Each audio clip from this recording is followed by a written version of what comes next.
LPG সিলিন্ডারের সংকট বেড়েছে রাঙামাটিতেও। ব্যবসায়ীদের ধর্মঘটের কারণে সরবরাহ নেই সিলিন্ডারের। শহরের তবলছড়ি, বনরূপা, রিজার্ভ বাজারের দোকানগুলোতে চাহিদার মতো সিলিন্ডার মিলছে না। ক্রেতাদের অভিযোগ, এতদিন বাড়তি দামে কিনতে পারলেও এখন তাও নেই। তবে সংকটের জন্য ডিলারদের দায়ী করা হলেও তারা দায়ী করছে সরবরাহকারী প্রতিষ্ঠানগুলোকে। তবে খাগড়াছড়ির চিত্র কিছুটা ভিন্ন।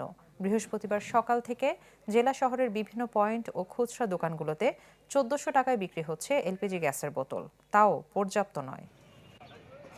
এখন গ্যাস না পাওয়াতে আমি ডিলারের কাছে আসছি। ডিলারের কাছ থেকে আমি গ্যাস নিয়ে, তাও দাম বাড়তি। আগে গ্যাস কিনছি ১৪০০ টাকা করে, এখন দাম বাড়িয়ে গেছে। এখন গ্যাস চলের দাম ১৬০০ টাকা। ডিলার যে পয়েন্ট আছে ওইখানে গেছিলাম, ওদের ওইখানে টোটালি গ্যাস নাই, এক গাড়ি গ্যাস আছে। ওই গ্যাস তারা পুরো রাঙামাটি শহরে দিবে। আমার গ্যাসের চাহিদা আছে ধরেন ১৫,০০০, সেখানে আমি গ্যাস পাচ্ছি ২,০০০। তাহলে এটা তো আমরা ডিলাররা আমাদের পসিবল না, কারণ আমরা গ্যাস তো আমরা উৎপাদন করছি না।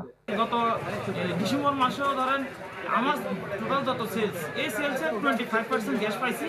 ওইটা দিয়ে যা পারতেছি, যতটুকু পারতেছি গ্যাস বিক্রি করতেছি। এলপিজি অ্যাসোসিয়েশন আপনার গ্যাস সেল অফ রাখছে, মানে পুরো বাংলাদেশে। আমরা খাগড়াছড়িতে জয়েন্ট ট্রেডার্স এখনো সেল অফ রাখি নাই।